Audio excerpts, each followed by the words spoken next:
Bien, hemos hablado más o menos de los alcances de la FENO 2, tal como yo he configurado esta materia. Y para este semestre voy a cambiar algunos títulos, algunos textos. Ya para la semana que viene voy a tener toda la lista definitiva de los textos que se van a ver este semestre. No estoy sacando mucho, estoy sacando dos temas. Estoy sacando el tema de modernismo y posmodernismo y Maturana. Son dos temas que los voy a sacar y voy a colocar otros temas. Hay un autor, Jung-Woo Chang, que es un autor coreano que vive en Alemania y se dedicó a filosofía. Él tenía que estudiar ingeniería, pero se dedicó a la filosofía. Y escribe mucho, ha escrito mucho. Él es filósofo ahora. Escribe textos muy breves, pero cada texto está destinado a perforar algún aspecto de lo que es la sociedad actual y mostrar cómo estamos en una sociedad que está confundiendo y debilitando a las personas, eh, no pudiendo las personas hoy en día tener una conciencia más libre y más precisa de qué es lo que está pasando en la sociedad. Por otra parte, hay un autor, Zygmunt Bauman, que no le he dado yo de manera expresa, pero hubo algún pequeño texto que se escapó por ahí y los chicos lo han leído mucho. Entonces voy a tomar algunos textos un par de textos de Bauman, ya oficiales, para que los lean. Y hay otro texto más que acabo de encontrar hace unos meses atrás sobre un tema de economía, pero que no requiere estudios económicos. Es un tema totalmente interesante.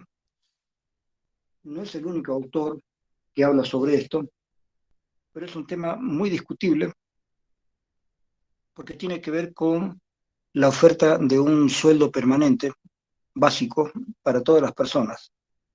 Es decir, todas las personas de lo que se llama clase pobre, clase media, clase baja, clase media, deberían tener un sueldo básico mínimo, de manera que no tengan la obsesión de tener que trabajar para poder vivir, sino que tengan un sueldo para poder vivir y a partir de ahí que puedan buscar con más libertad un buen trabajo y puedan dedicarse a este trabajo de manera más consciente y no que busquen cualquier trabajo solamente por necesidad. Hay otras cuestiones aparte en ese librito. Entonces ese libro lo voy a poner a consideración también este semestre. Y el resto vamos a seguir los tres primeros libros sobre cuestiones del futuro con Alvin Toffler, y especialmente con Yuval Harari, que vamos a hablar un poco ahora en la clase de hoy. Y al final sí voy a traer de nuevo un texto sobre lenguaje, que me parece muy bueno, de un discípulo de Maturana, y finalmente un pequeño texto sobre ética, también de un discípulo de Maturana, que es Varela. Así que ese es más o menos el plan de este semestre. Ya lo voy a escribir, lo voy a presentar, y vamos a presentar para la próxima semana toda la bibliografía completa. Si ustedes ya han comprado las fotocopias, no hay problema. Todos los libros que yo doy son útiles, así que no hay problema. Eh, pero estos son los libros que yo voy a dar este semestre.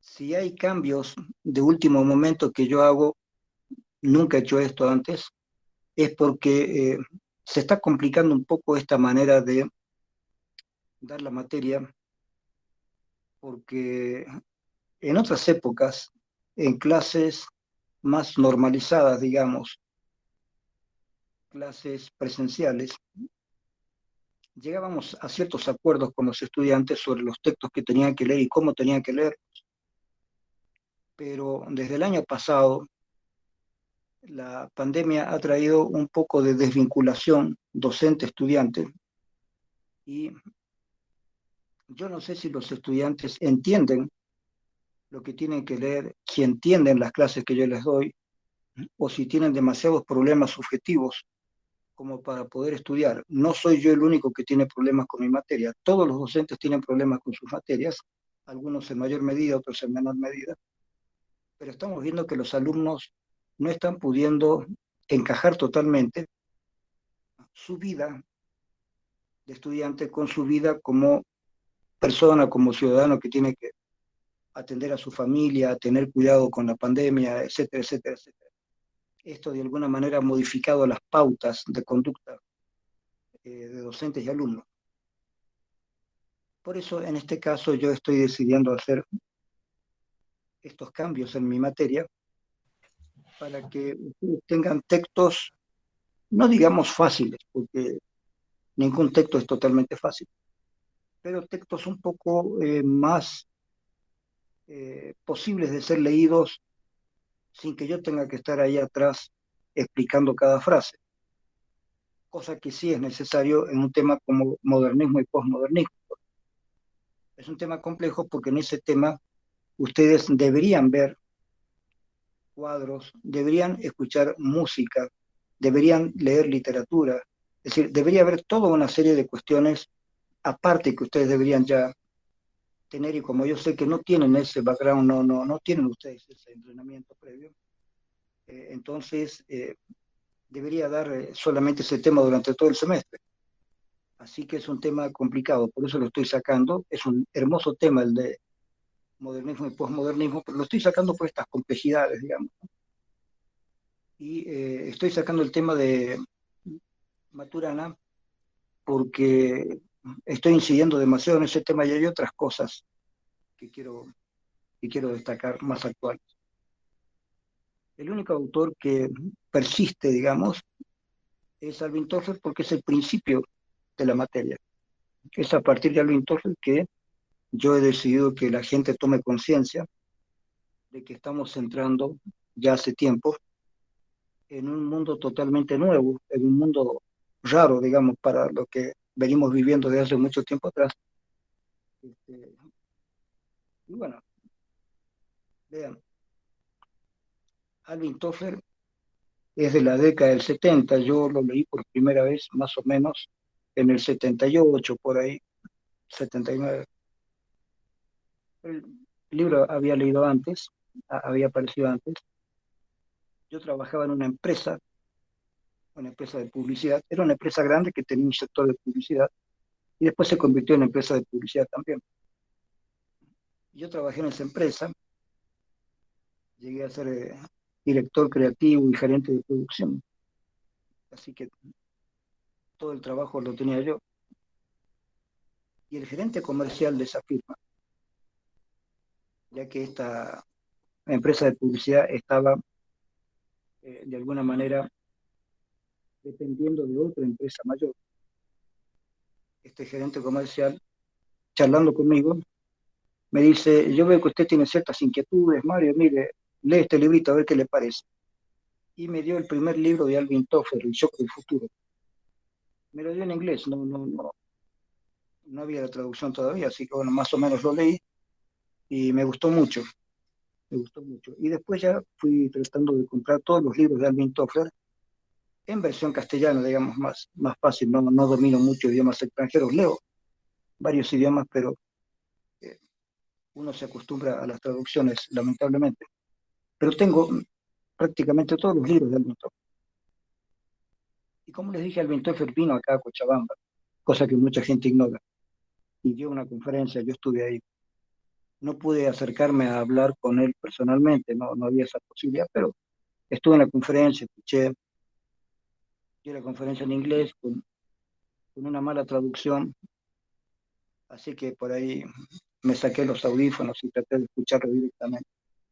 Eh, pero bien, una conferencia muy linda.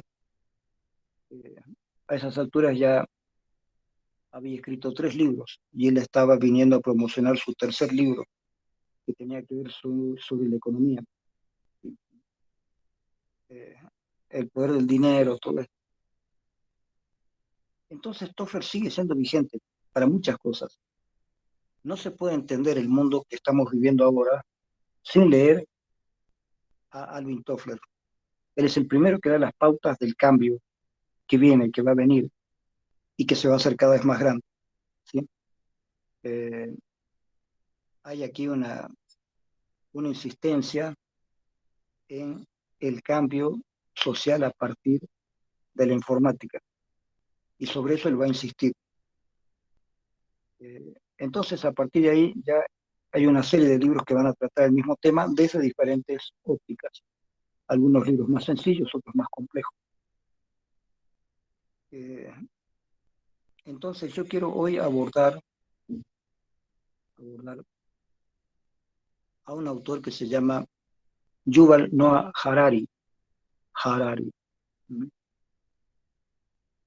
Se lo puede pronunciar Harari porque está con H, para nosotros la H no tiene este signo, pero casi todos los apellidos árabes o judíos, los apellidos semitas, cuando tienen una H, esa H implica algo parecido a una J, ¿no? Entonces es Harari, Harari. Este señor es historiador hebreo, vive en Israel y como historiador ha hecho varios libros, pero después empezó a hacer libros sobre el futuro, porque el mismo análisis histórico lo ha llevado a estudiar la humanidad desde el pasado al presente y el presente al futuro. Entonces, hay varios libros importantes de él. El que nosotros vamos a estudiar se llama 21 lecciones para el siglo XXI. No es un libro demasiado largo. Hay otros más grandes. ¿Y por qué les estoy dando este libro? Porque muchas de las reflexiones de Harari no tienen que ver simplemente con el deslumbramiento tecnológico, que los primeros capítulos tienen que ver con eso, también como otro autor argentino que vamos a ver, sino que a partir de la mitad del libro ya las reflexiones de Harari son de carácter ético, político, social, ambiental, etcétera, etcétera. Es decir, ya es la civilización misma la que le preocupa a Harari. Sería como un Alvin Toffler, pero mucho más contemporáneo, digamos, más último. Es como un Alvin Toffler que hubiera visto todo lo que pasó. ¿Sí? Alvin Toffler ya murió y no ha visto todas las últimas cosas. Harari es un tipo que estudiando la historia ha llegado a estudiar el presente y el futuro.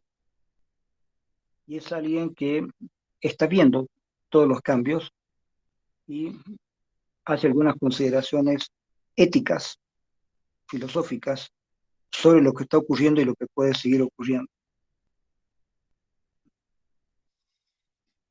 ¿Cuáles son los planteos éticos que nos interesan? Por ejemplo, ¿hasta qué punto nosotros podemos seguir siendo nosotros mismos, siendo que la informática tiene tanto poder sobre todos nosotros? ¿Cómo sabemos si lo que estamos pensando es un pensamiento original o nos están obligando sutilmente a pensar de una manera determinada? Ahora más que antes.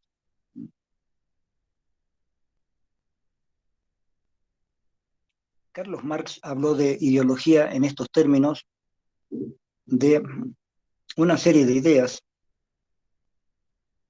que, por así decirlo, se implantan en la mente de las personas y les hacen creer en la invariabilidad y la fatalidad de las clases sociales, como si las clases sociales las hiciera Dios, así como se pensaba en la Edad Media, ¿no es cierto?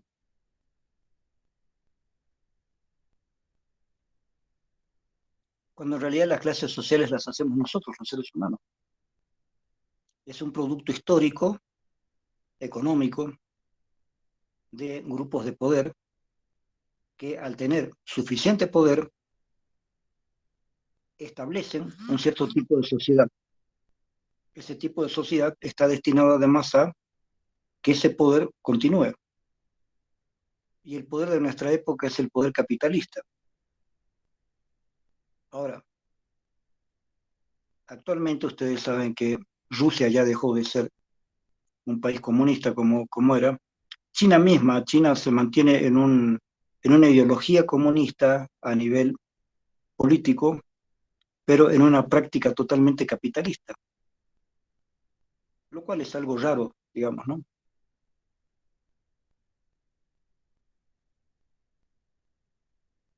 Pero no es nada raro si ustedes ubican lo siguiente. China tiene varios miles de millones de habitantes, ¿sí? Un país que roza los 3.000 millones de habitantes es un país que tiene que tener cuidado, digamos. Cuando yo viví en Argentina, hace más de 50 años atrás, China ya tenía 700 millones de habitantes, hace 50 años atrás. Ahora prácticamente ha duplicado la cifra y hay el miedo de que se sigan reproduciendo, mientras que hay otros que dicen que no, que de pronto China va a detener su crecimiento demográfico y va a empezar a bajar. Veremos qué pasa. Son cálculos de la gente que trabaja en estadística y biología, ¿sí? Son los cálculos actuales.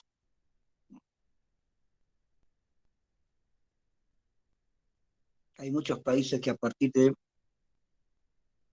unos 5 años, de aquí a unos 5 años, van a empezar a bajar su estadística poblacional. Y China es uno de esos países que va a empezar a bajar su cantidad de habitantes. Pero asimismo, China es un país bastante complejo. Rusia también. Rusia ya no es comunista, Rusia es totalmente capitalista, pero no por eso deja de ser menos nacionalista, que es otra cuestión. Los rusos nunca van a dejar de ser rusos, pero además con todas las cuestiones que esto implica, ¿no es cierto? Por ejemplo, los ucranianos no quieren ser parte de Rusia, quieren destacar que ellos son un país aparte, que son un pueblo aparte.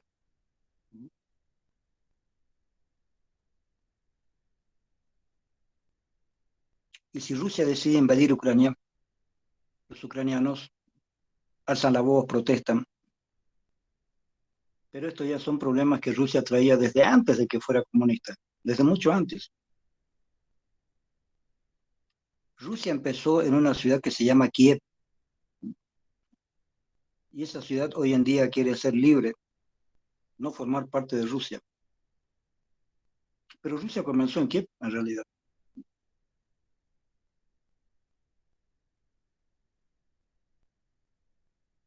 De manera que estos problemas nacionalistas que hay en Europa son de un carácter más complejo que el que tenemos en América Latina. En América Latina también tenemos una serie de problemas de países, divisiones internas, eh, rencores por guerras pasadas, ¿no? Pero en países europeos o asiáticos esas peleas han sido más fuertes, y todavía quedan restos de esas peleas. Por lo tanto, nosotros no sabemos cuál va a ser el futuro de la humanidad,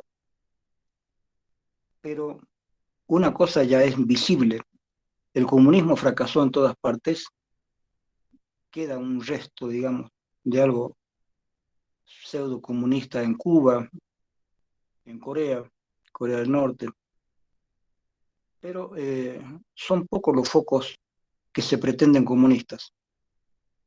Los focos más grandes que eran Rusia, la Unión Soviética en realidad, porque eran varios países comunistas, y China eran los lugares más grandes, digamos, que sostenían la doctrina comunista. Y eso ya no existe. Esa doctrina comunista seguida de la forma que se seguía ya no existe, porque el índice del comunismo se basa justamente en la economía, una economía socializada. Eh, Comunismo nunca hubo, en realidad. He hecho esta aclaración varias veces. El comunismo es un objetivo a lograr, pero que nunca se logró. porque en el comunismo ya no tiene que haber Estado. El Estado sirve para que unas clases dominen a otras. Si no hubieran clases sociales y toda la gente fuera consciente de que cada cual tiene un valor por sí mismo, ahí se trataría de llegar al comunismo, donde ya no hay clases sociales. Pero mientras hayan clases sociales, eh, ahí hay una dictadura del proletariado, no comunismo. El comunismo nunca se llegó a dar, no existe, no hubo.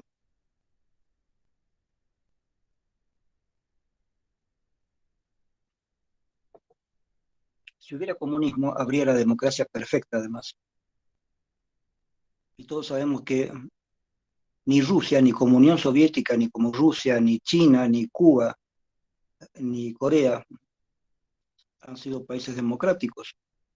Se sostienen en un comunismo vertical, se sostienen en el comunismo como partido político comunista, partido comunista, pero no como realidad económica social.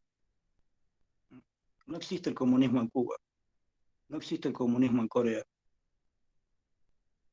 no existe el comunismo en China. Los chinos ya son capitalistas. Por lo tanto,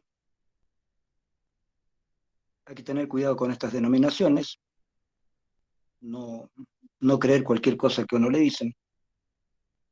Pero, ¿qué es lo importante de todo esto? Que económicamente el capitalismo, es decir, la economía de empresas, ya ha abarcado todo el mundo y va a ser difícil salir de ahí. Ahora, ¿qué tiene que ver esto con nosotros? Harari dice que tiene mucho que ver, porque de algún modo las empresas dominan la sociedad. Y ese dominio de las empresas cada vez es más fuerte, porque ahora la discusión que tenemos actual es hasta qué punto la tecnología es tan fuerte, tan dinámica y tan por encima de la capacidad individual de darse cuenta que la tecnología nos puede jugar malas pasadas en cualquier momento. Ayer, por ejemplo, se cortó WhatsApp y y otras líneas. En cualquier momento se podría cortar una, una línea de comunicación. Existen otras líneas de comunicación, no es que se termina todo, pero durante un momento hay un poco de confusión. Esas líneas de comunicación que tanto necesitamos, en realidad no son ingenuas. La posibilidad y el poder de la comunicación actual mediante Internet también nos juega una mala pasada porque nosotros, los usuarios individuales, el usuario común, no tiene poder sobre estas grandes empresas. Al revés, las grandes empresas tienen poder sobre nosotros. Y tienen poder que se ve de diferentes maneras. Para empezar, todo lo que nosotros hablamos o decimos puede y queda por lo general guardado en algún lugar. De manera que esta confidencialidad en la que nosotros creemos no es tal. Cualquier cosa que nosotros hagamos o digamos podría quedar guardada en algún lugar. Y si a alguien le interesa saber qué es lo que hablamos, podría obtenerlo. Antes se decía que con los teléfonos también se podía pinchar los teléfonos, es decir, escuchar conversaciones, pero eso había que hacerlo de una manera muy específica. Vamos a hacer un equipo de gente para que escuche conversaciones. Sabemos que eso se ha hecho.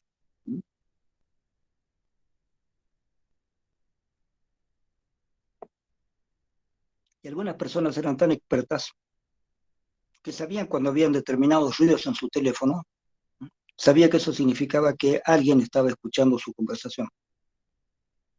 Pero hoy en día la cibernética ha perfeccionado todo, todo. Por lo tanto, podríamos nosotros ser vigilados sin saber que somos vigilados. Hay un plan del gobierno, un plan bastante sucio, bastante terrible, donde van a vigilar a todas las personas de Bolivia, a ver cómo mueven su dinero en los bancos.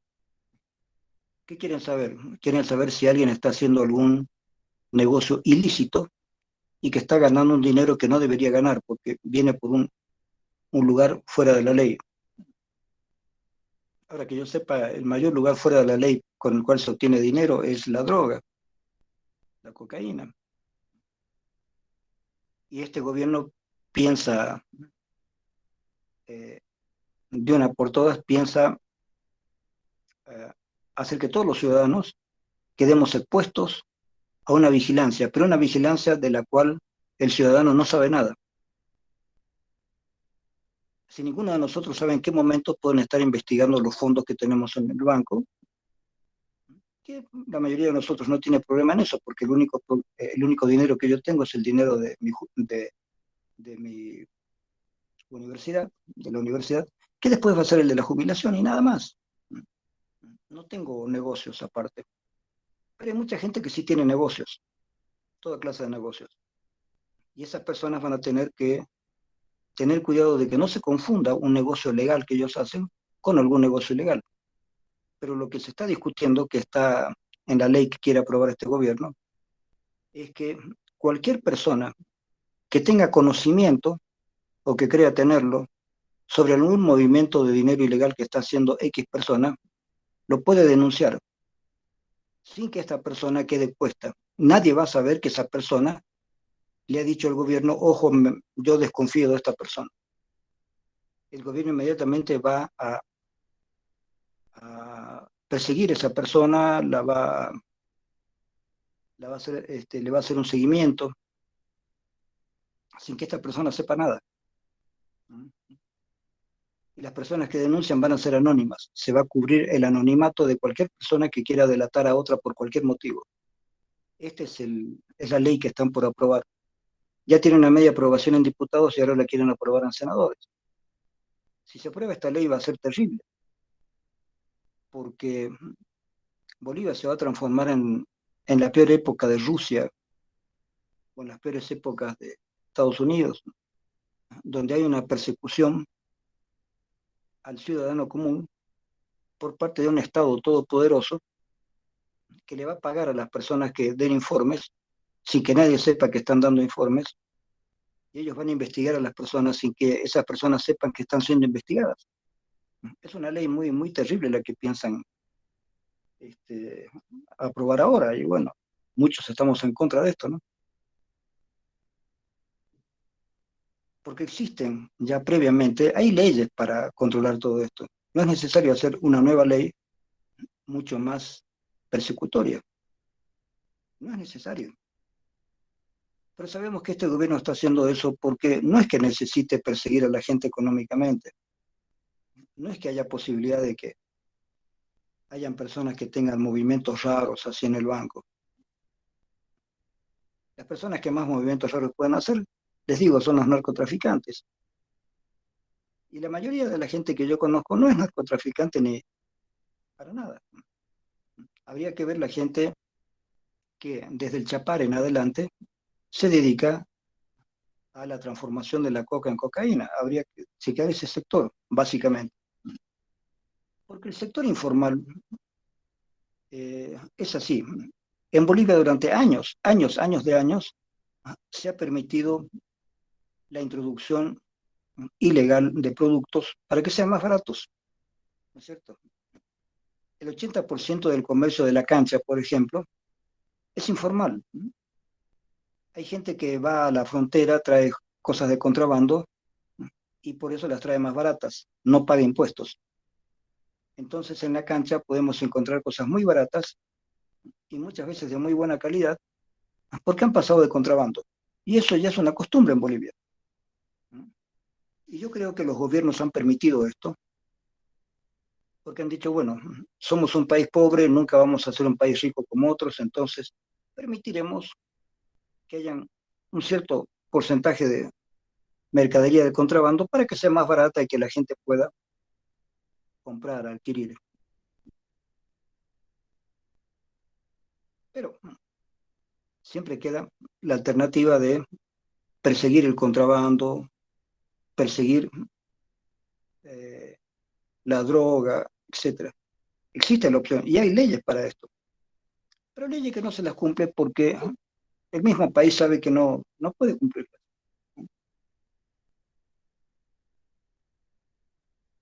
Si alguien me dice, Bolivia vive gracias al contrabando y a la cocaína, y por lo tanto no podemos darnos el lujo de combatir fieramente el contrabando y la cocaína porque nos quedaremos sin posibilidades económicas para la población.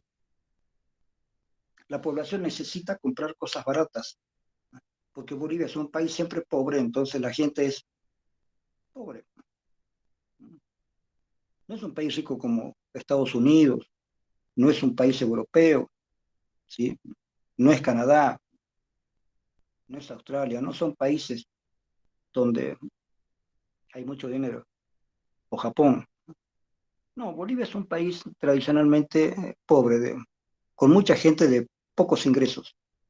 Por lo tanto, el contrabando siempre ha sido visto como algo normal en Bolivia. Yo alguna vez acompañé a mi padre a traer algunas mercaderías que necesitaba porque él era ingeniero agrónomo y traía plantas de la Argentina para hacer acá. Y yo he visto el pasaje de mercadería y digamos, nosotros estamos aquí en un puente donde está la policía y uno plantea documentos, cosas, la importación legal de algo. Y 3 cuadras más allá, 4 cuadras más allá, a lo largo del río, se ve cómo están pasando ¿no? Campesinos que traen bolsas y cajas de contrabando. Yo los estoy viendo, la policía los está viendo y nadie hace nada, absolutamente nada. Saben que más allá están pasando el contrabando y lo dejan pasar, así a la vista de todo el mundo. En Villazón, La Quiaca, ahí estuve yo. Y he pasado varias veces a La Quiaca, Villazón. Y el contrabando ahí, ya hace años que yo he visto esto, normal, nadie dice nada. Ahora bien, si una persona tuviera sus cuentas, alguna cuenta rara de dinero mal habido, eh, ¿se puede investigar eso? Claro, ya existen leyes para eso. Por supuesto que se puede investigar. No necesitan hacer leyes nuevas. ¿Para qué son esas leyes nuevas? Más terroríficas. Evidentemente ahí hay un control político que se quiere hacer a través de esta ley. No les interesa un control económico, sino un control político. Entonces hay una ley aparentemente con objetivos económicos, pero que todos sabemos que en el fondo tienen un control político. De manera que cualquier persona pueda ser investigada acerca de lo que sea, por quien sea, sin que la persona sepa. Esa es la ley que están por sacar ahora y que a muchos de nosotros nos parece una barbaridad. ¿A qué le viene esto con Harari? Harari nos dice la acumulación de poder a partir de los nuevos medios informáticos puede ser realmente muy preocupante para la sociedad. Antes, como les digo, como que uno podía saber si algo pasaba porque siempre había un clic telefónico por demás que implicaba que uno sabía que estaban interviniendo el teléfono, especialmente en épocas de regímenes militares. Todos sabíamos que nuestros teléfonos estaban intervenidos, pero con las computadoras, con el nuevo poder informático, es muy difícil darnos cuenta de que hay ciertos patrones recurrentes que nosotros damos cada vez que utilizamos nuestra computadora o utilizamos nuestro celular. Y son patrones que nosotros vamos estableciendo sin darnos cuenta. Y esos patrones están siendo, de alguna manera, advertidos por las máquinas. Las mismas máquinas saben lo que nosotros estamos haciendo y nosotros no. Este es el problema. Nosotros no sabemos sobre las máquinas lo que las máquinas saben de nosotros. Esa es la gran dificultad. Las computadoras nuestras, los celulares nuestros, están ligados a grandes centrales de información. Y esas centrales de información tienen más información de nosotros que la que nosotros creemos. Y este es uno de los temas que toma Harari en su último libro, 21 lecciones para el siglo XXI, donde él muestra cómo las pautas informáticas se van repitiendo y van mostrando cuáles son los intereses de cada persona. Y no es que hayan del otro lado personas interesadas en chequear nuestra información, eso lo hace la máquina misma. ¿Sí? Yo estoy viendo noticias en un periódico, pero aparece una oferta X, ¿sí? De algo que me interesa. Veo la oferta, después vuelvo otra vez a ver las noticias. Pero la máquina sabe que esa oferta me interesó. ¿Sí? Puede ser una oferta de ropa, de zapatos, de libros, de lo que sea. Eventualmente también hay disimuladamente ofertas de temas sexuales a través de eh, ropa íntima o a través de películas, de lo que sea. Pero si uno muestra un par de veces interés en alguna de esas cosas, la maquinaria lo sabe. No hay necesidad de que del otro lado haya una persona chequeando qué es lo que le gusta a Mario Barraza. No, la máquina lo sabe. Y la máquina sabe que Mario Barraza tiene preferencia por ver determinado tipo de cuestiones. Entonces me va a mandar esas cuestiones para mantenerme jalado por ese lado. A Mario Barraza le interesa esto, le venderemos esto entonces. Vea esto y esto y esto y esto y esto y esto y esto y esto y esto todos los días. Porque la máquina sabe que eso me gusta. Entonces me da toda la información acerca de ese tema que me gusta. Porque la máquina sabe que me gusta. No hay del otro lado una persona mirando qué es lo que le gusta a Mario Barraza. La máquina lo hace. Si a la persona le interesa saber algo más, la persona que está detrás de la máquina va a buscar. Busquen qué le gusta a Mario Barraza. Entonces la persona va a chequear la máquina y la máquina va a decir, a Mario Barraza le gusta esto y esto y esto y esto. Ha agarrado tantas veces tal sitio, ha agarrado este número de veces tal otro sitio, está interesado por este tipo de cuestiones, bla, bla, bla, bla. Pueden saber todo de mí, sin estar espiándome, porque los que me espían son los aparatos, las máquinas. Las máquinas tienen un proceso automático de espionaje de las personas. Saben qué es lo que nos gusta a través de qué cosas nosotros preferimos, de las ofertas que nos llegan por internet y que se cuelan a veces en las noticias que vemos o en los artículos que vemos. Esa tendencia de uno a decir esto me gusta, eso es lo que la máquina agarra. La inteligencia de la máquina agarra eso. Entonces dice, bueno, a esta persona le interesa tal cuestión. Entonces te mandan información sobre eso que aparentemente te interesa. ¿No es cierto? Si me interesa determinada información política, me va a llegar mucho más de esa información sin que yo la pida. Si me interesa determinado tipo de comidas o determinado tipo de ropas o determinado tipo de temas de sexualidad o de lo que sea, la máquina me lo va a dar sin que yo lo pida. Sabe que a mí me interesa eso, entonces la máquina sola me va a dar información sobre eso, me va a dar material. De esa manera, sin darme cuenta, yo quedo pegado a un montón de material que la máquina misma me va a dar Supongamos que varias veces yo pido música de jazz y después estoy viendo una noticia de un periódico que me interesa y de pronto me va a aparecer información sobre música de jazz y discos y libros de jazz y todo, sin que yo lo haya pedido, sin que yo lo haya pedido. Entonces, esto es uno de los temas que encara Harari. ¿Hasta qué punto la civilización electrónica, la civilización automática que nosotros mismos hemos creado como seres humanos, se puede volver contra nosotros? ¿Hasta qué punto nosotros mismos hemos creado algo en lo cual vamos a quedar atrapados? ¿Sí? Y dentro de un sistema capitalista.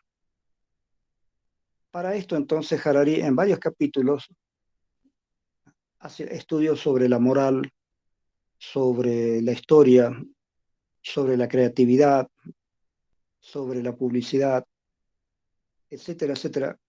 Abarca una serie de temas con los cuales nos damos cuenta de hasta qué punto estamos metidos en una sociedad muy poderosa. Y esta sociedad no es poderosa porque hayan personajes poderosos tratando de influir sobre nosotros, que existe además, sino que las máquinas por sí mismas ejercen ya esta labor. Somos espiados por las mismas máquinas que usamos. Digamos, yo en este momento estoy con un celular o más tarde voy a agarrar mi computadora. El celular que estoy usando, la computadora que uso, que son instrumentos para que yo busque información o que yo dé información a otras personas, como ahora yo estoy dando una clase, estas mismas máquinas que yo estoy usando me están también estudiando a mí y no puedo evitarlo, porque hay un viaje de ida y vuelta. Yo uso esta máquina para comunicarme con ustedes o yo uso la computadora para buscar información. Pero al mismo tiempo que uso la máquina me está usando a mí sin que yo me dé cuenta, porque está pasando información a ciertas centrales de las cuales yo no tengo la menor idea de cómo funcionan, y esas centrales van acumulando información sobre mí y sobre millones de personas. No hay ningún problema porque las computadoras pueden, eh, las grandes computadoras pueden abarcar miles y miles de datos sin ningún problema. Le puedes cargar miles y miles de datos y esas grandes centrales agarran todos esos miles de datos y están ahí. Si alguien necesita esos datos, te los dan, ahí están.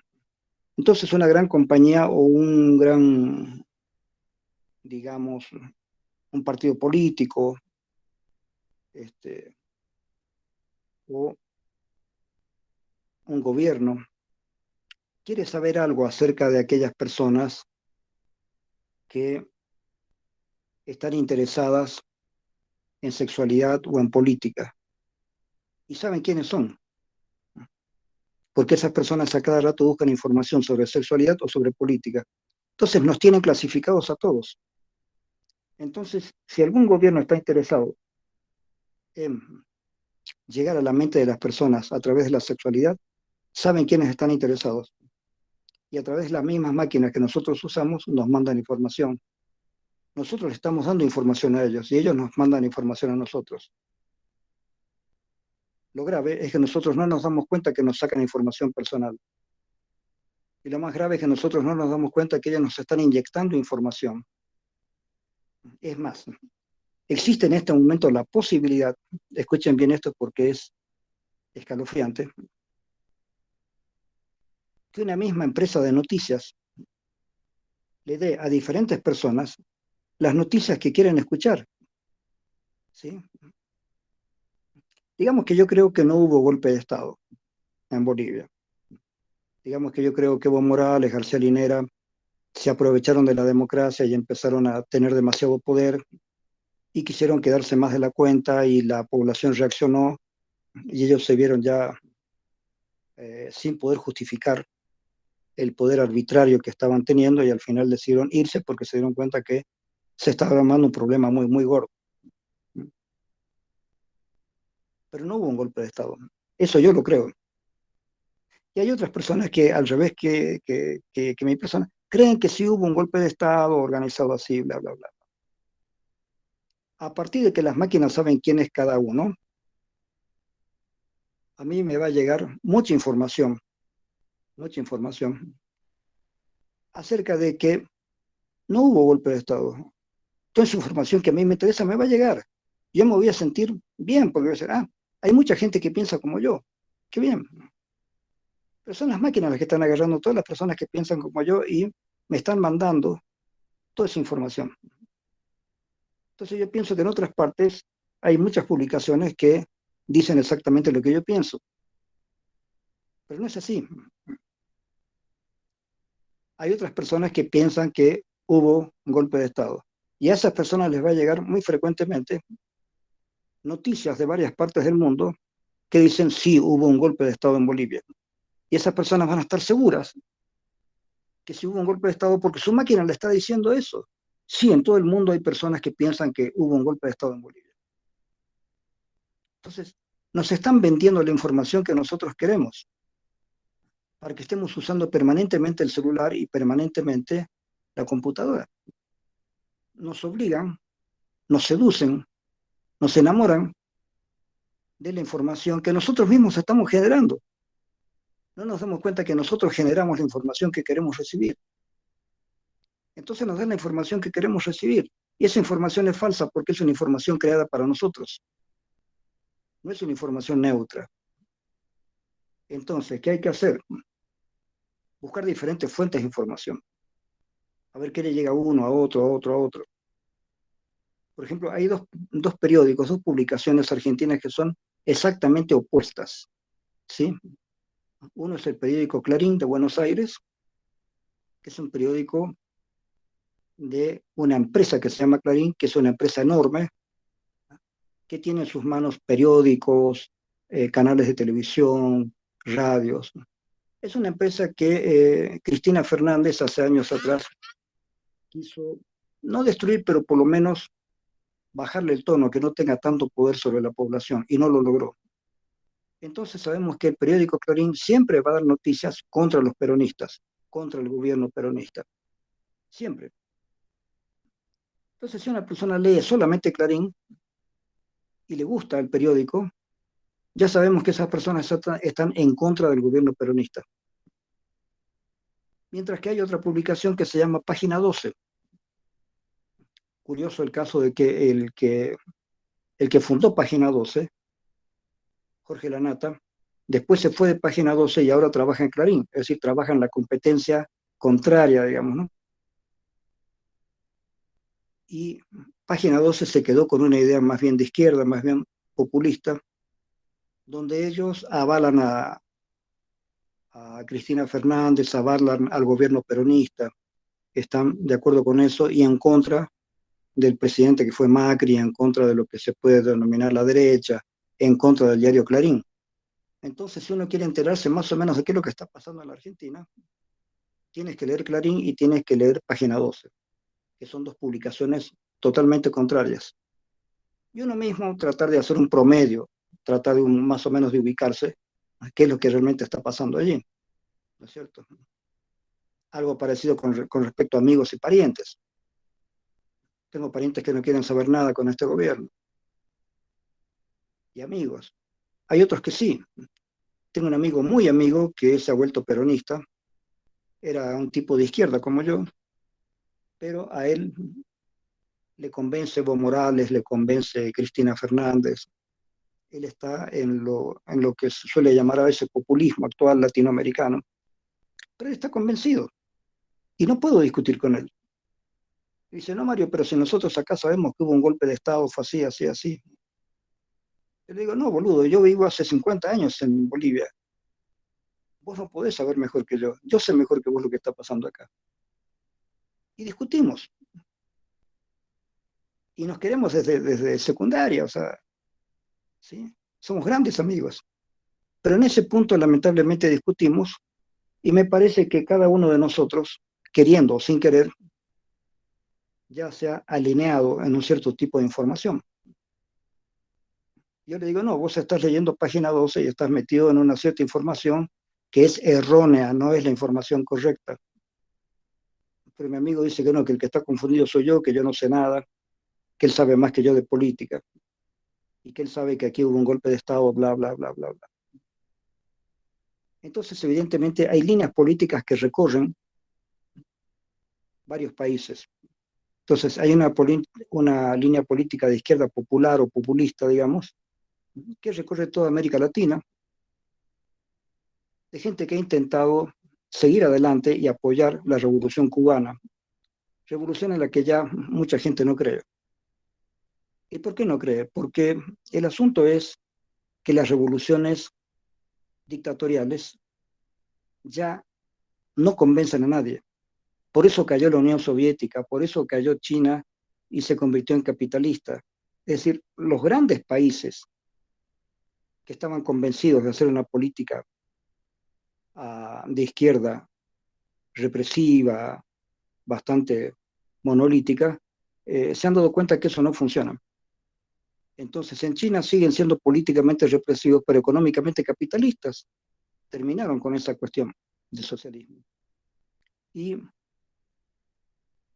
en Rusia y en lo que era la Unión Soviética se terminó para siempre toda posibilidad de comunismo, socialismo.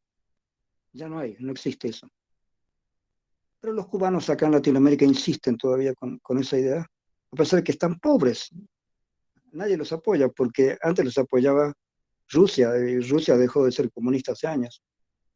Entonces los cubanos no tienen quien los ayude, entonces los cubanos han tratado de generar en varias partes de América Latina una política de izquierda para que esos políticos ayuden a Cuba, ¿no es cierto?, a sobrevivir.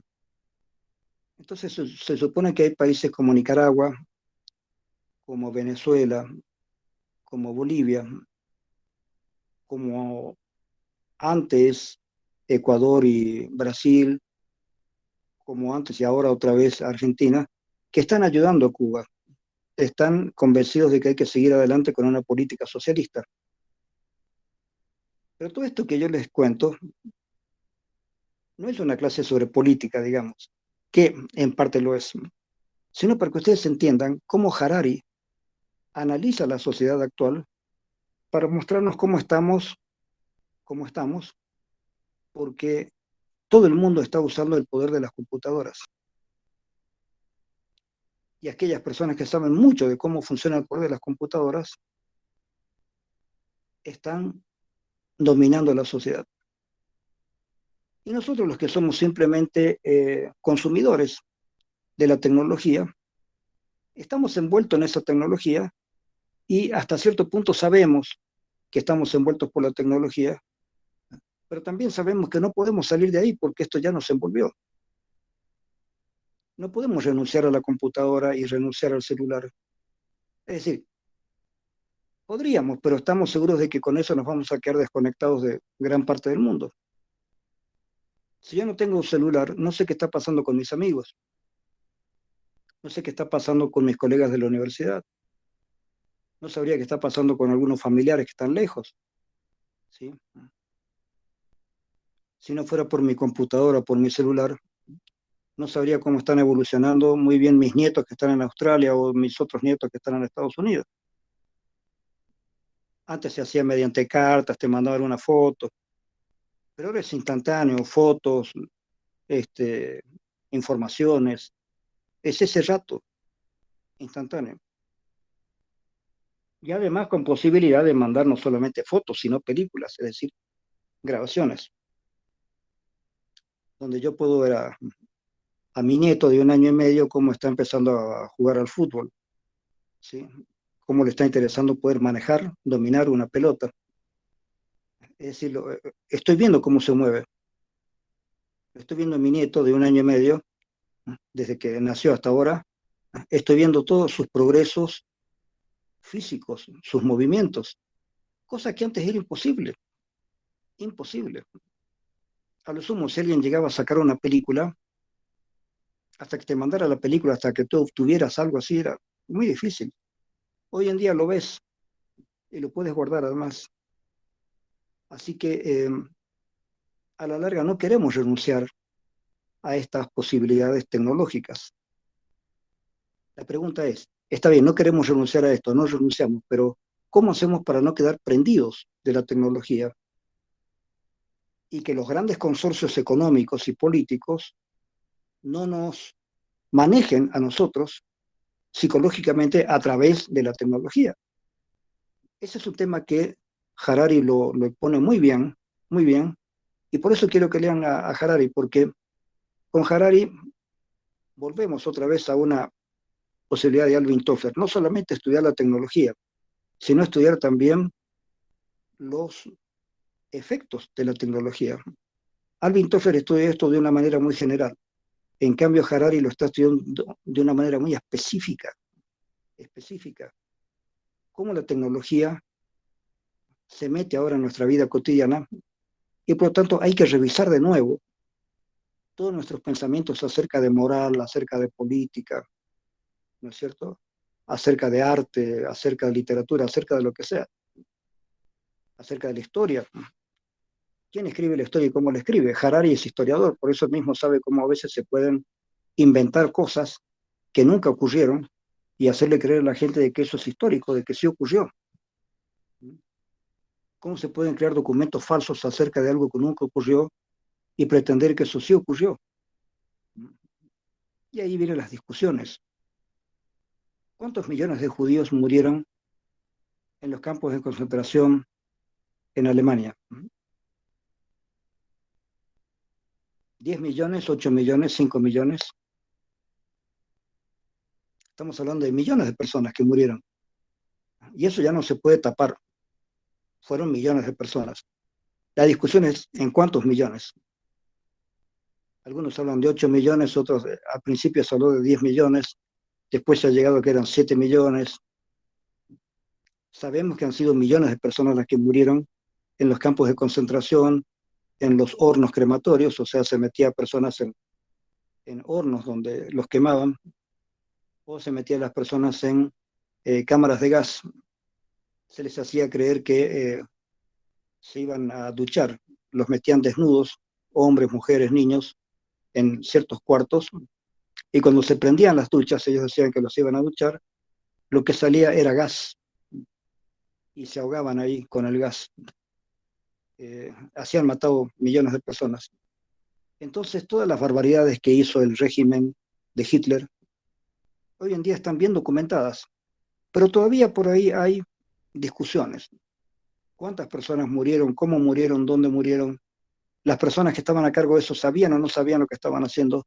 Sí sabían lo que estaban haciendo. ¿Y por qué lo hacían? Porque ellos estaban también obligados a hacerlo. Sabían que si no lo hacían los podían matar. Y otras personas no sabían exactamente lo que estaba pasando.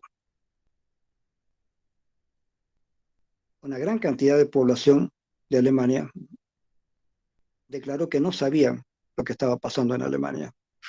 No sabían que se estaban matando millones de judíos. Ahí uno se puede hacer una pregunta. Está bien, eres ciudadano del país más inteligente del mundo, Alemania. Alemania y bien, de alguna manera Hitler logró unir Austria y Alemania, siendo que los austríacos eran un país mucho más culto que el país alemán, pero Austria y Alemania, ¿no? De lengua alemana, de cultura alemana en general, cultura germana. ¿Cómo es posible que uno de los países en aquel entonces más inteligentes y más cultos del mundo ignorara que en ese país se estaban metiendo a la fuerza a muchas personas que las atrapaban en otro país y las llevaban a Alemania y las llevaban en trenes a campos de concentración y del campo de concentración a la muerte en eh, los campos de concentración que tenían hornos crematorios o que tenían cámaras de gas? ¿Cómo pudieron matar millones de personas en un país sin que la mayoría de las personas de ese país supiera lo que estaba pasando? Entonces, ahí por primera vez se estudió el tema de la propaganda. ¿Hasta qué punto Hitler utilizó la radio no había televisión en esa época, pero la radio y el cine con documentales. ¿Hasta qué punto pudo utilizar Hitler la radio, el cine, los periódicos para convencer a la gente de que no estaba pasando nada de lo que decían y que Alemania estaba ganando la guerra y que Alemania se iba a apoderar del mundo y que el mundo en manos de Alemania iba a progresar? Mientras tanto, estaban haciendo masacres con su guerra mundial, estaban haciendo masacres dentro de Alemania con los judíos. No solamente judíos, mataron mucha gente, ¿no? Ellos querían tener una raza superior. Y por lo tanto, todas las personas que tenían cualquier defecto físico o que tenían algún problema psíquico, también los exterminaban porque pensaban que eran personas que no servían socialmente. Esta gente es inútil. Decían, nosotros tenemos que tener una raza fuerte, sana, inteligente y nazi. Sí. Entonces lo que se hizo en Alemania es muy, muy, muy grave. Lo que se hizo en Rusia en la época de Stalin ha sido muy, muy, muy grave. ¿Cómo lo hicieron? ¿Cómo lograron engañar a tanta gente? Ahora bien, los medios de comunicación se han ido haciendo cada vez más grandes, más poderosos. ¿Existe la posibilidad de engañar gente hoy en día? Sí, existen lo que se llaman fake news, noticias falsas. Ahora tenemos mucha información. El problema ahora es cuánta de esa información es verdadera y cuánta de esa información es falsa. Tenemos tanta información que es difícil distinguir. Y hay grandes empresas y países detrás de esa información. Una información ya bastante dirigida, una información muy interesada en hacer creer tales o cuales cosas.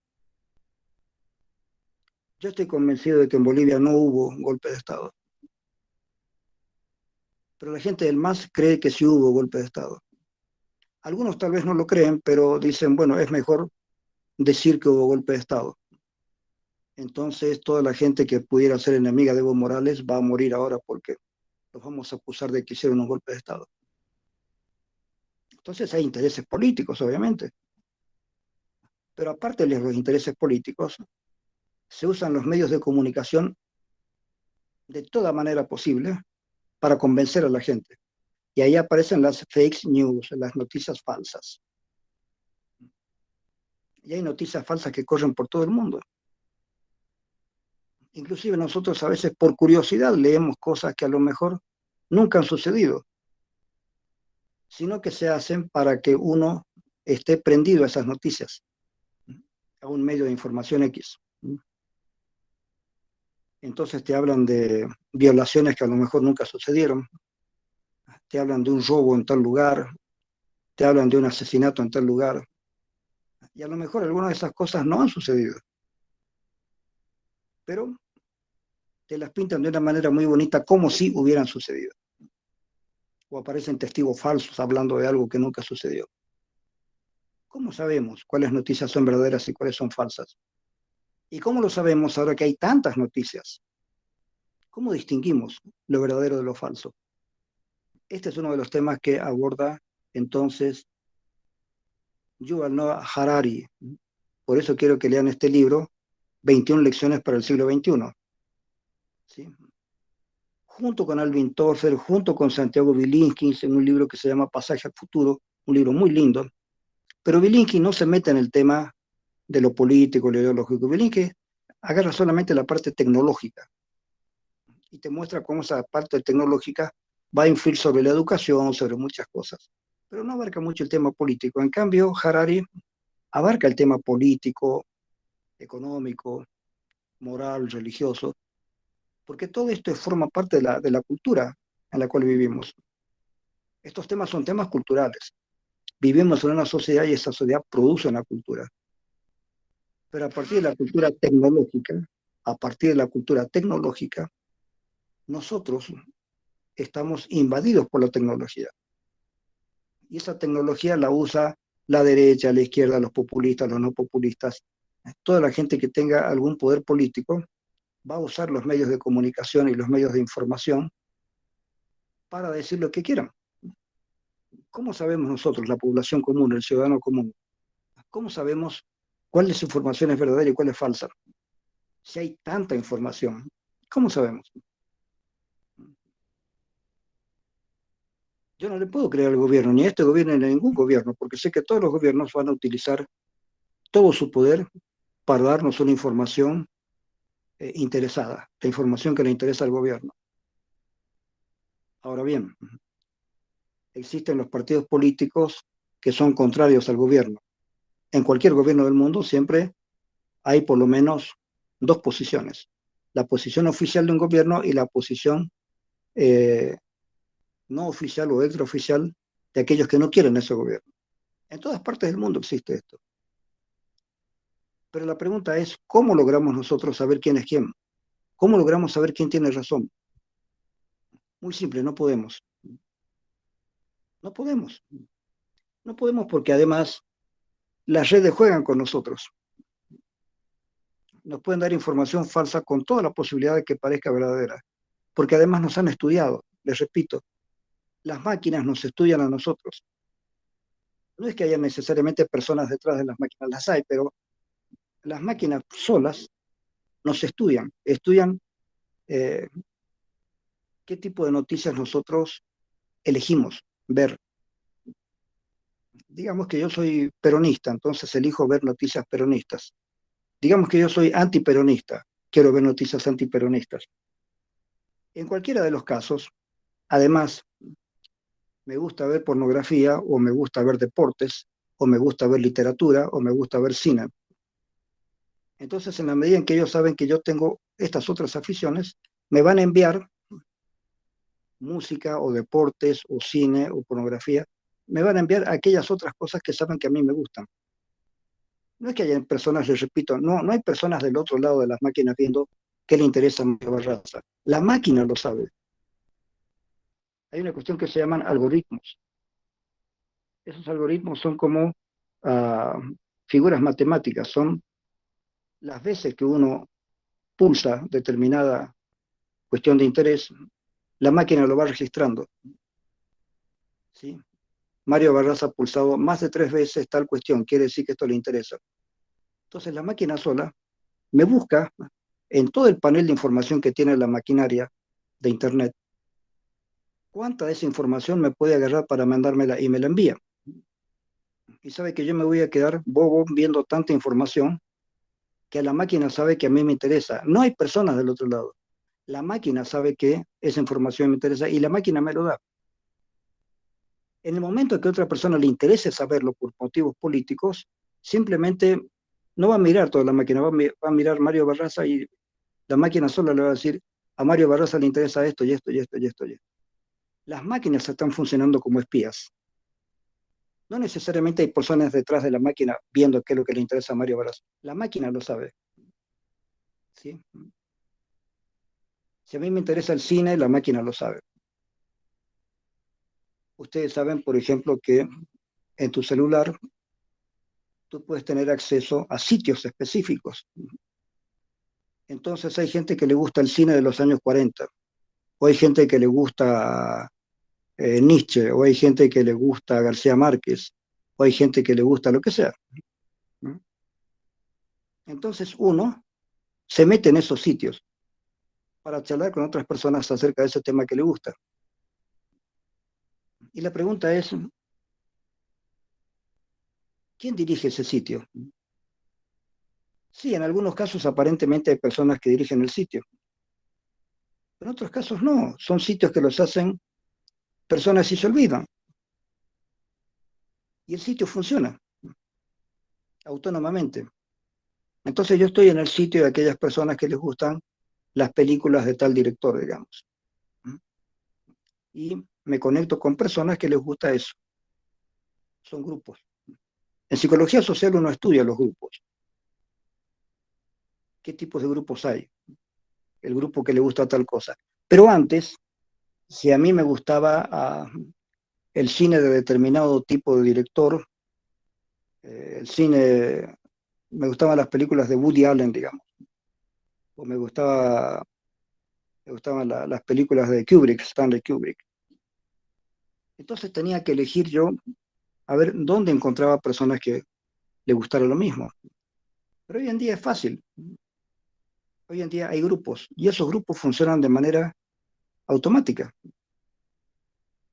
Puede haber o no alguien que dirige ese grupo, pero ese grupo funciona autónomamente.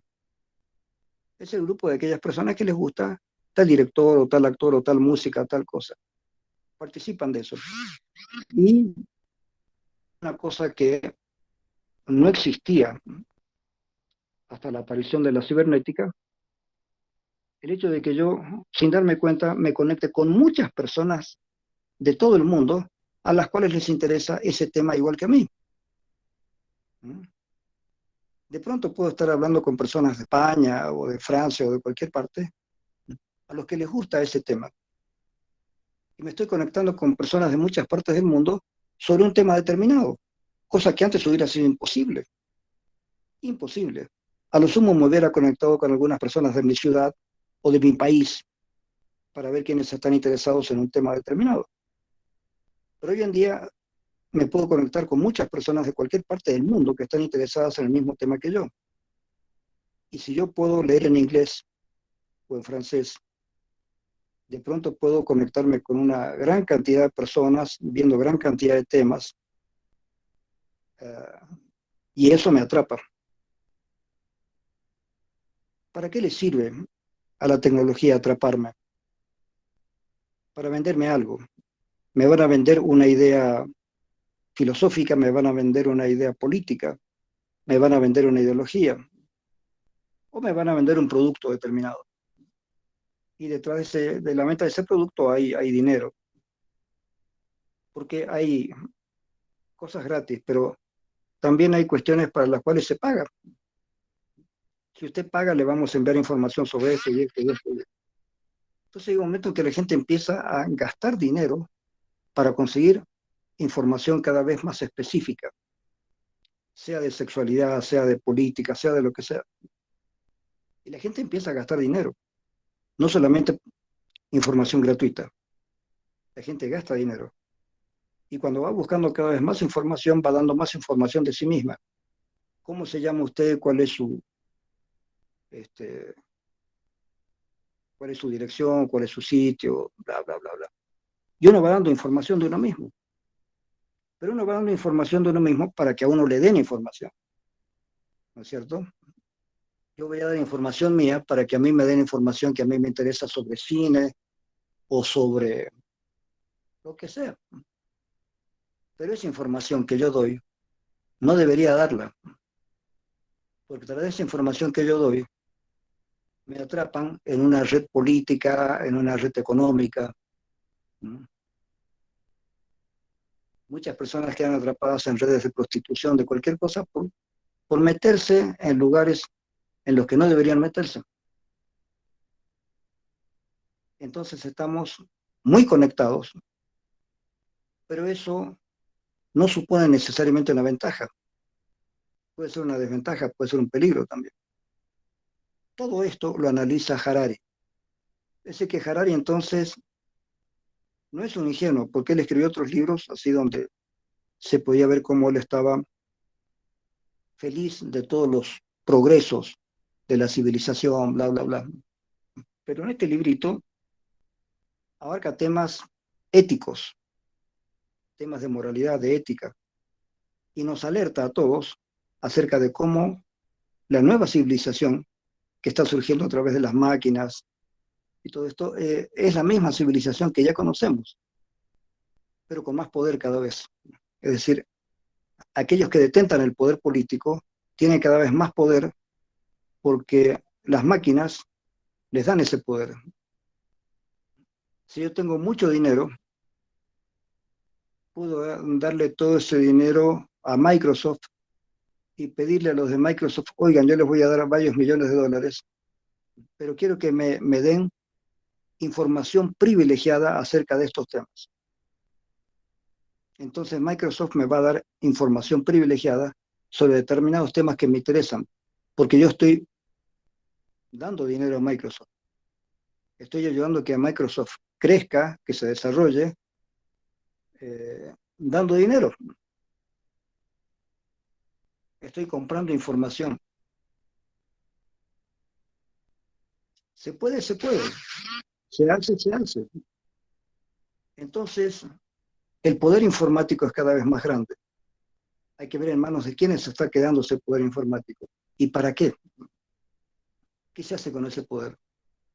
Es un poder informático que se convierte en poder político. El poder político es también poder económico. En algunos casos puede haber un poder religioso, económico, político. ¿Sí? Es plausible que la Iglesia Católica haya hecho el mejor de sus esfuerzos por tener un poder político y hoy en día tecnológico. Todas las grandes organizaciones, religiosas o políticas, quieren tener poder tecnológico, saben que la tecnología es importante. Entonces, eh, Google, cualquiera de los sitios que nosotros agarramos para noticias, a lo mejor recibe fuentes económicas extras de personas que quieren tener información privilegiada. ¿Mm? Entonces yo le doy mucho dinero al dueño de una gran empresa y le pido que por favor quiero tener el privilegio de entrar a cierto tipo de información. Y me lo van a dar. Ya se ha visto cómo en Inglaterra y después en Estados Unidos se utilizó el poder de las computadoras para manipular elecciones políticas. Por ejemplo, el Brexit, que significó la separación de Inglaterra de la Unión Europea, se logró gracias a una manipulación electrónica. No sé si ustedes sabían, hay una película sobre esto además. ¿Sí? Y se dijo que el creador, el creador de grandes cuestiones de Internet, ¿no es cierto? Zuckerberg y otros eh, han dado información, han utilizado las redes informáticas para darle a algunas personas políticas información o para dirigir una elección, por ejemplo. Hay elección en tal parte. ¿Se puede redirigir una elección? Sí. ¿Lo han hecho? Lo han hecho. Entonces se piensa que Hillary Clinton en Estados Unidos perdió por una manipulación informática que hizo que la gente votara en determinados medios, votara por eh, el presidente que acaba de salir. Y en Inglaterra ya habían probado esto para que la gente vote por la salida de Inglaterra del mercado común europeo, de la Unión Europea. Entonces ahí es cuando ya todos, científicos, políticos, se les han puesto, como se suele decir, los pelos de punta, ya se han asustado, porque ya por primera vez se ha ampliado el poder de las máquinas para dirigir una elección política. Y nada menos que en Inglaterra y en Estados Unidos. No es una pruebita en un pobre país latinoamericano. No, son pruebas en lugares enormes. En Estados Unidos y en Inglaterra se ha dirigido a la población para que vote en una determinada manera. Y eso ha causado una controversia enorme. Como también determinadas intervenciones cibernéticas que han permitido conexiones secretas entre Estados Unidos y Rusia. Entonces se están jugando cosas muy, muy grandes. Una información que China tiene de tal lugar y que la puede compartir con otros. Por ejemplo, antes la CIA era la empresa gubernamental de información de Estados Unidos que hacían espionaje en todo el mundo y ellos tenían el poder de tener en secreto toda esa información. Pero ustedes saben que hace unos años atrás hubo una persona que trabajaba en el ejército, trabajaba en las Fuerzas Armadas, en conexión con la CIA, y le dio a otra persona experta en Internet un montón de información secreta de Estados Unidos. Y esta persona lo sacó por Internet. Toda esa información la sacó por Internet. Entonces, esas dos personas, una de ellas fue atrapada por el gobierno de Estados Unidos y la otra hace poco tiempo creo que también. Entonces, Estados Unidos al final va a atrapar a la gente, pero mientras la atrapa, esas personas ya han difundido información secreta de nada menos que del gobierno de Estados Unidos. Entonces, escúchenme esto, si ni siquiera los gobiernos más poderosos del mundo pueden guardar secretos, porque hay gente especializada en leer esos datos electrónicos y pasarlos a todo el público. Y estamos hablando de información secreta de países poderosos. Entonces, ¿cómo la información secreta nuestra que podemos tener con tal o cual persona se va a quedar entre nosotros? Uh, es muy difícil, es muy difícil. El ciudadano común está más indefenso que los gobiernos. Somos ciudadanos comunes, no tenemos tanto poder como tiene un gobierno. Y si ni los gobiernos pueden guardar información secreta, porque hay algunos bichos así que saben mucho de cómo se maneja la información y lo sacan y denuncian a los gobiernos. Entonces, ¿qué podemos esperar nosotros, ciudadanos comunes? Por lo tanto, la parte positiva y la parte negativa del avance informático es lo que yo les estoy dando con Harari. Entonces, tenemos a Alvin Toffler que dice, señores, se viene esto para la humanidad, pero Alvin Toffler en un sentido optimista, digamos. Después, Santiago Bilinkis, un estudioso argentino, también en un sentido en general optimista de todo lo que la tecnología nos va a dar. Pero aparece después Harari en un tono al principio optimista y después filosófico también pesimista de lo bueno y lo malo que nos puede pasar con la tecnología. ¿Sí? Entonces, por eso quiero que lean este librito de Harari, es el que más importancia le voy a dar, pero van a leer también Toffler, Bilinkis en la parte tecnológica, pero me interesa mucho este libro, 21 lecciones para el siglo XXI. Ese libro sí quiero que lo lean todo, absolutamente todo, todos los capítulos. Y si se pueden comprar el libro en una buena librería sería mejor, porque a veces los libros pirateados le faltan capítulos o las páginas no están bien editadas. Pero este libro entonces es el que le voy a dar mayor importancia. Esos 3 libros son los 3 libros con que empezamos ya definitivamente a meternos en la FENO 2.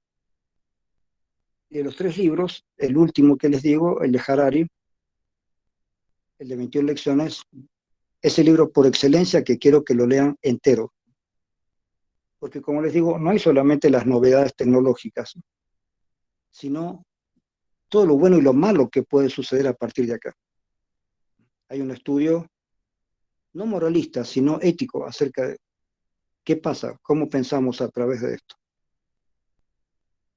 Así que esa sería la parte más importante que les tendría que dar hoy.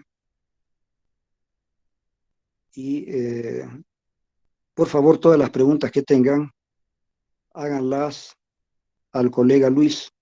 Luis me va a pasar sus preguntas y vamos a dar respuestas o vamos a dar orientaciones a través también del Internet. Vamos a dar respuestas escritas a las preguntas escritas que ustedes me hagan. Pero les pido un favor, empiecen a estudiar ya mismo. No esperen a que tengan que dar un examen o a que tengan que dar una práctica para recién leer. Porque cuando la gente no lee y lee a último momento, se nota. Y yo no quisiera aplazar a nadie, o sea, nunca ha estado en mi interés aplazar a mis alumnos. nunca. Por mí que aprueben todos, o sea, ¿por qué tengo que aplazar a alguien en una materia que a mí me gusta?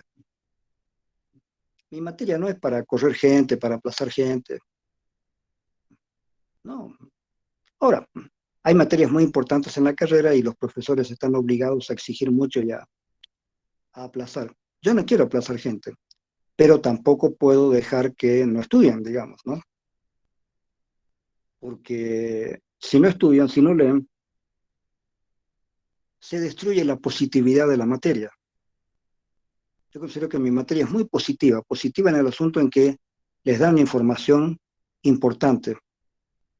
Entonces, con mi materia, ustedes se informan y se forman como mejores profesionales, porque mi materia abarca todo lo demás. Lo que ustedes aprenden en FENO lo pueden aplicar en el área social, en el área educativa, en el área clínica, en cualquier área, ¿no? Incluso en áreas más allá de la psicología. Por eso considero que mi materia es importante porque abarca temas que son temas de interés para todo el mundo y que nadie debería ignorar hoy en día. Así que, bien chicos, entonces estudian los temas que yo les doy y en la próxima clase vamos a ir con más detalles, ¿sí? Entonces, tienen que estudiar la tercera ola de Alvin Toffler, Pasaje al futuro de Santiago Bilinskis